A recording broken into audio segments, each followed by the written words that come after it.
अस्सलामुअलैकुम दोस्तों, एक बार फिर लिटरेचर मास्टर में आप लोग का welcome. Jane Eyre by Charlotte Bronte को आज हम डिस्कस करेंगे। दोस्तों, एक ऑटोबायोग्राफी है। ये पब्लिश हुई थी 19 अक्टूबर 1847 को। तो चलिए दोस्तों, समरी की तरफ बढ़ते हैं। स्टोरी स्टार्ट होती है जेन एयर के साथ, जो कि एक ऑर्फन गर्ल है जो रहती है अपनी आंट मिसिज रीड के साथ गेट्सहेड हॉल में। अब मिसिज रीड जो है वो और उसके बच्चे जेन को बहुत ज़्यादा ज़ालिमाना तरीके से ट्रीट करते हैं और उसको बहुत नीचा देखते हैं। क्योंकि वो उन पर डिपेंडेंट है। अब एक बार इस तरह होता है कि जेन और उसके कज़न के बीच में लड़ाई हो जाती है। ऑल दो लड़ाई जेन ने स्टार्ट नहीं की होती, लेकिन फिर भी मिसिज रीड क्या करती है, उसको पनिशमेंट के तौर पर एक कमरे में ले जाती है जिसको रेड रूम कहा जाता है। वहाँ पे रेड रूम में वो उसको बंद कर लेती है और ये रूम मिस्टर रीड का होता है और इसमें मिस्टर रीड की कई सालों पहले डेथ हो गई होती है। अब उसको ये लगता है कि मिस्टर रीड का जो बूथ है, जो घोस्ट है, वो अभी भी यहाँ पे मौजूद है और वो बहुत डरते डरते वहाँ पे टाइम गुजारती है।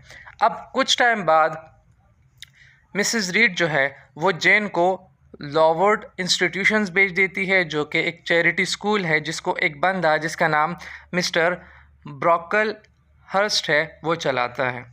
अब लॉवर्ड जो है वो उस वक्त बहुत टेरिबल कंडीशन में होता है और वहाँ के जो रूल्स रेगुलेशन है वो बहुत ज़्यादा सख्त होते हैं। ऑल दो वहाँ पे जो सुपरवाइज़र है जिसका नाम मारिया टेम्पल या मिसिस टेम्पल है, वो बहुत अच्छी होती है। अब वो क्या करती है, वो कभी कभार मुदाखलत करती है और गर्ल्स को एक ब्रेक देने की कोशिश करती है, यानी उनका थोड़ा बहुत ख्याल कर लेती है। अब लॉर्ड पे जेन की एक दोस्त बन जाती है जिसका नाम हेलेन बर्न्स है। अब वो जेन की मदद करती है, ठीक है, और उसके अलावा उसका गॉड पर थोड़ा बहुत यकीन जो है वो पक्का कर देती है, लेकिन उस पर किसी चीज़ का साया है। और एक दिन ऐसा होता है, वो बहुत बीमार रहती है, तो एक दिन ऐसा होता है कि अचानक से उस हेलेन बर्न्स की डेथ हो जाती है। फिर उसके बाद एक टाइपस एपिडेमिक आता है, यानी एक बीमारी आती है जिससे स्कूल की जितनी भी बच्चियां हैं वो बहुत ज़्यादा इफ़ेक्ट हो जाती है। अब मैनेजमेंट जो है वो उस पर तो काबू पा लेती है और लॉवुड की जो कंडीशन है उसको ठीक करने में थोड़ी बहुत कामयाब हो जाती है। जेन अपनी टीचर्स की सरपरस्ती में बहुत अच्छी हो जाती है, यानी वो बहुत कुछ सीख लेती है और 6 साल बाद वो अब ख़ुद भी यहाँ पे टीचर बन जाती हैं। यानी उसने 6 साल वहाँ पे पढ़ाई की और उसके बाद वो 2 साल वहाँ पे टीचिंग भी कर लेती है। मिसिस टेम्पल की शादी हो जाती है और वो लॉवर्ड को छोड़कर चली जाती है। अभी 18 साल की हो गई है, तो जेन जो है वो एक जॉब के लिए एडवर्टाइज़ करती है, यानी एक प्राइवेट ट्यूटर के लिए, क्योंकि वो भी ट्यूटर होती है, क्योंकि वो 2 साल वहाँ पे जो लॉवर्ड है वहाँ पढ़ा चुकी है।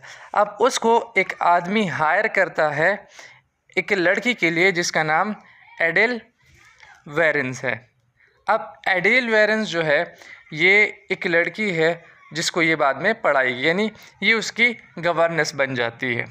अब ये जहाँ पे जाती है वो जगह एक बंदा जिसका नाम मिस्टर रॉचेस्टर है उसकी है और उस जगह का नाम है थॉर्नफील्ड हॉल। अब वहाँ पे ये रहती है और उस बच्चे को ट्यूशन यानी उसकी ट्यूटर बन जाती है। अब वो जो है वहाँ पे अक्सर स्ट्रेंज लाफ्टर सुनती है, यानी अजीब अजीब हंसने की आवाज़ें उसको वहाँ पे सुनाई देती है। अब उसको पता नहीं है कि ये आवाज़ें कहाँ से आ रही है, लेकिन उसको आवाज़ें जो है वो बहुत ज़्यादा खौफज़दा करती है। अब एक रात इस तरह होता है कि वो मिस्टर रॉचेस्टर को आग से बचाती है जो उसके बेडरूम में लग जाती है, यानी मिस्टर रॉचेस्टर के बेडरूम में आग लगती है और वो उसको बचा लेती है। अब दूसरी दफ़ा ऐसा होता है कि जेन मिस्टर रॉचेस्टर के साथ एक आदमी की बैंडेज कर देती है और उस आदमी का नाम है मिस्टर मेसन। अब उस पर मिस्टर रॉचेस्टर अपने एक सर्वेंट जिसका नाम ग्रेस पूल है उसको ब्लेम करता है कि ये सब तुम्हारी वजह से है, लेकिन जेन को अभी भी इस बात पे शक हो रहा है।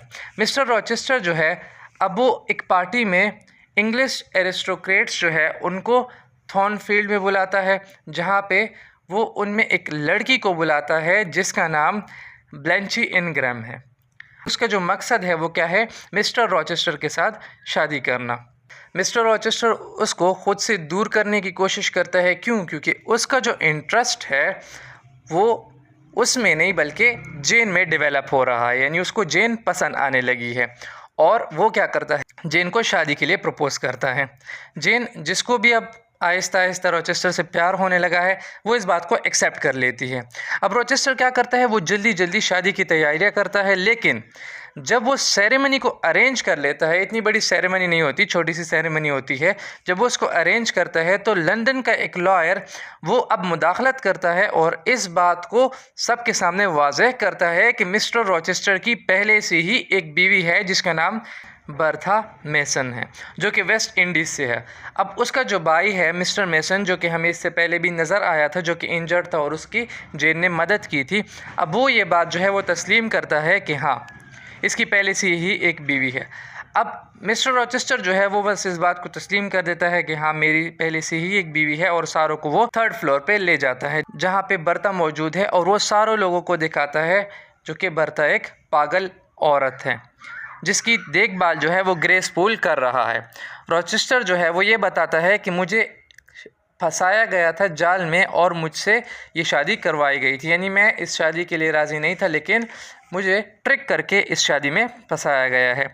अब वो जेन से दोबारा पूछता है कि तुम मेरे साथ शादी करोगी कि नहीं, लेकिन अब जेन क्या करती है, वो इस बात से इनकार कर लेती है कि अब मैं तुम्हारी बीवी नहीं बनना चाहती, और उसको अब रात को एक ख्वाब आता है। अब वो क्या करती है, वो वहाँ से चली जाती है और वो कई दिन जो है वो भूख प्यास में गुजारती है, वो सड़कों पे सोती है, यानी वो रीजन में चली जाती है, इंग्लैंड का कोई भी रीजन है जहाँ पे वो किसी को नहीं जानती। अब वहाँ पे वो 3 दिन ऐसे सख्त गुजारती है कि वो लोगों से भीख मांग कर खाती है, ज़मीन पर सोती है, और कुछ दिन तो वो भूखे भी गुजार लेती है। उसको एक घर ले जाया जाता है जो कि मूर हाउस है। अब ये घर 3 बंदों का है, जिनमें एक मैरी, दूसरी डयाना और तीसरा सेंट जॉन रिवर्स है। अब सेंट जॉन रिवर्स जो है वो एक लोकल क्लर्जीमैन है। सेंट जॉन जो है वो अब क्या करता है, उसको एक पोजीशन दे देता है, यानी वो जेन के लिए एक जॉब ढूंढ लेता है जो कि एक रूरल स्कूल में है। जेन जो है उसको ये बात पता चलती है कि उसका एक अंकल है जिससे वो कभी नहीं मिली और वो मर गया है, और वो उसके लिए 20,000 पाउंड्स छोड़ कर गया है। अब उसका जब अंकल दरियाफ्त होता है, यानी उसको पता चलता है, तो उसको ये भी पता चलता है कि जो रिवर्स है वो इसके कज़न है। तो अब जेन क्या करती है, वो बहुत ज़्यादा खुशी में जो उसकी फैमिली उसको मिली है, यानी जो उसके कज़न्स मिले हैं, उनमें वो जो पैसे है वो बांट देती है। सेंट जॉन्स जो है वो प्लान करता है कि वो अब इंडिया जाएगा और वो जेन को प्रपोज़ करता है कि तुम मुझसे शादी कर लो और हम दोनों साथ चले जाएंगे, तुम मेरे साथ काम भी करोगी और तुम मेरी बीवी भी बन जाओगी। लेकिन अब जेन जो है वो उसके साथ फेमिलियर तो फील करती है, लेकिन वो वाली जो फीलिंग है, जो लव वाली फीलिंग है, वो उसको सेंट जॉन के लिए नहीं आ रही होती। तो वो सेंट जॉन को कहती है कि मैं तुम्हारे साथ बहन की तरह चली जाऊंगी, लेकिन मैं तुम्हारे साथ फ़िलहाल शादी नहीं कर सकती। अब वो कहता है कि मैं ये कंडीशन जो है एक्सेप्ट नहीं करूँगा, और सेंट जॉन्स की जो पर्सनैलिटी है वो तकरीबन जेन को शादी के लिए कन्विंस कर चुकी होती है कि वो अपने आप को सेक्रीफाइस कर देगी, अपना जो फीलिंग और इमोशन वाला पार्ट है वो साइड पे करके शादी कर लेगी। लेकिन अब उसी कन्फ्यूजन में, उसका जो इमोशनल स्टेट है, उसी में जेन जो है वो एक्सपीरियंस करती है एक फ्लैशबैक का, यानी उसके दिमाग में वो जो पिछली बात है वो आ जाती है, यानी उसकी जो आवाज़ है वो उसको बार बार याद आ रही थी। अब जेन जो है वो जाती है थॉर्नफील्ड हॉल, जहाँ पे वो चाहती है कि वो रॉचेस्टर को ढूंढे, लेकिन जब वो देखती है तो थॉर्नफील्ड हॉल जो है वो डिस्ट्रॉय हो गया है।